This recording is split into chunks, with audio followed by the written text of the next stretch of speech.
So, ito yung kwarto nila. Yan. Sa Kuya Ronald.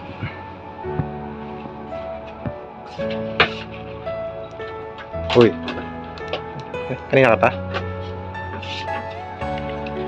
Ginagawa mo?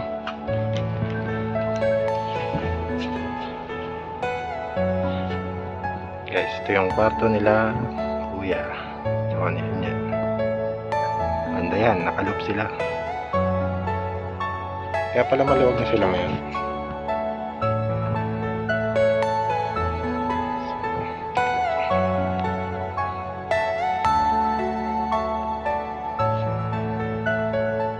Ayusin namin, titignan namin yung mga gamit nila. Paano namin babalot. Ayan, pinapakuha ng anak niya. Mga PS3 saka yung laptop. Sa yung laptop. Saan nakalagay ito? Diyan lang yun.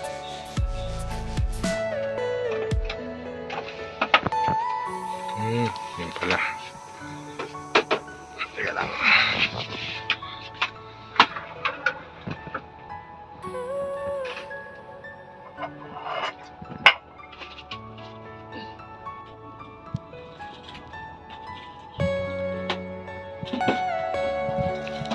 So, ito yung higa nila.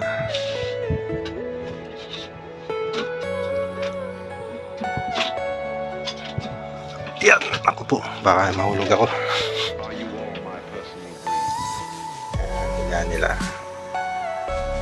Bakit kaya kung saan meron siyang medyas? Diba kung saan nadapuan ng hubad? Doon, dalawa dito ka ganito.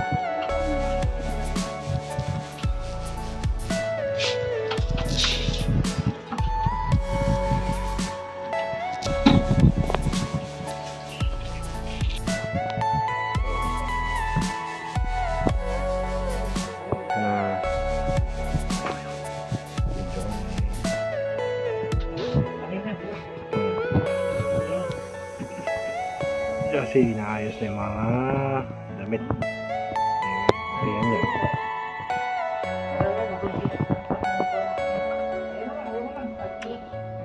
Kailang umiyak.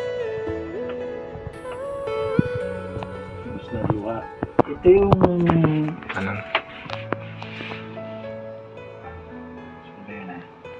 Video ko kuya, okay lang. Okay. Ito yung last na message sa akin niya, no? Ni Kiko. Kiko, ayun. Yung 143, May 17.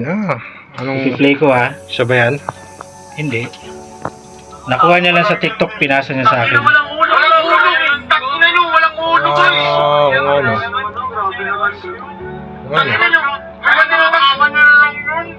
May maglalakad pa sa bypass lang nakabarong. Parang nakita niya sa TikTok, shinare lang niya. Oo. Yun yung time na yun. Tapos, nag-reply ako bandang alas 3 ng 36 na. Tao ata yan, pre. Sabi ko lang. Simula nung umaga na, wala na akong reply. Pero, nung nag-message ka ng pre, alam mo na kaya ka nag-message yan? O... Umaga na. Madaling Pero, ba't ka nag-message ng ganyan? Kasi nag-antay ako dito ng alas 12. Pero wala kang idea. Wala akong idea kasi may tumawag kay Lilith. Kumustahin daw sila Michelle dito. Bakit? Ang sabi niya, sino ba yung kasama ron ni Michelle sa sa trabaho. Kasi nawawala din yung cellphone siya doon. Kinukumpran nga dito kung nandito ba si Michelle. Sabi niya, wala eh, doon sumasagot. Doon ako kinabahan. Dumating nung tumatawag din ako nun eh. alas 12, bumaba ako, alas 12:30, nandun ako sa baba, nagchat-chay. Alas 12:30 ng tanghali. Madaling araw. Madaling araw na. Nangyari na. Nangyari na yun. Wala pa akong wala pa akong idea. Kaba lang meron sa akin. Tapos, inabot na ako ng alauna doon, wala pa rin. Nag-iusi pa nga ako eh, di naman ako nag-iusi. Kaantay ko lang sa kanila.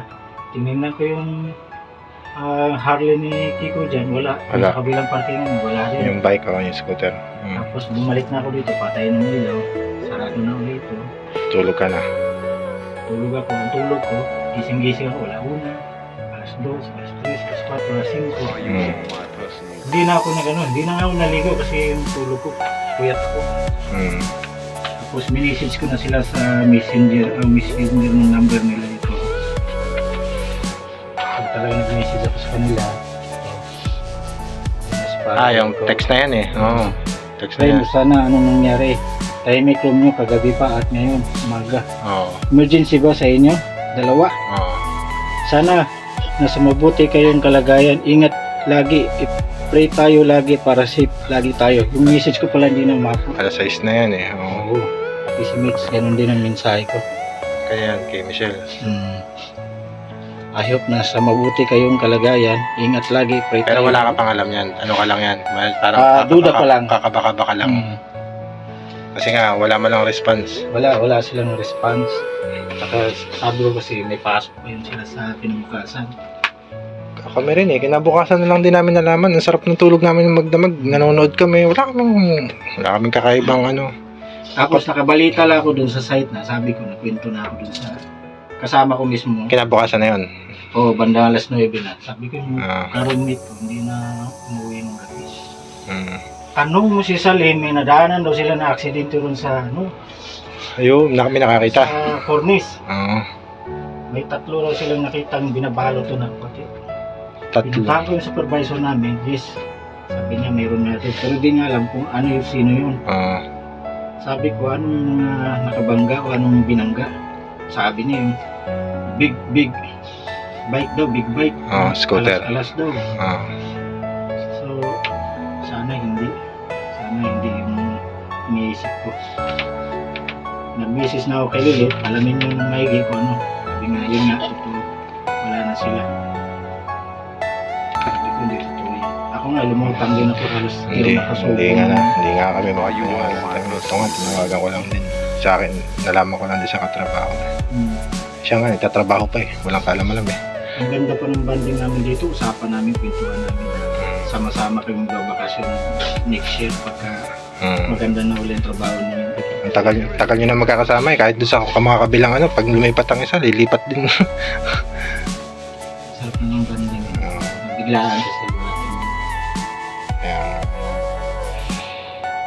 so, nakakalungkot. Pinag-pray ko na lang yung kasi mabigat yun sa kalooban ko, hindi ko tanggap. Talagang mabigat. Nag-pray naman ako kay God. Pinagaan naman yung loob ko. Hanggang sa dumating dito. Pagdating ko nga, kinausap ko nga sila dito. Bubuksan ko yung pituan nyo, buksan ko yung ilaw nyo, tanggalin ko yung ano nyo. Kung nandito kayo, magparamdam ko. Ay, hindi talaga niya sinasarado doon pag umalis siya. Sarado, ito lang, ganyan. Ganyan lang, pero hindi naglalak. Pagka susundo siya, hindi naman niya sinasabit. Pero pagka yung, minsan kasi nilalak nila pagka umalis talaga. Baka pagka talagang alis na, matagalan. Hindi talaga nila nilalak. Kaya sabi ko gulat ulit kung dito nakalak. Sabi naman niya, alas 3 ng hapon uwi niya. Kasi maaga daw siyang uwi.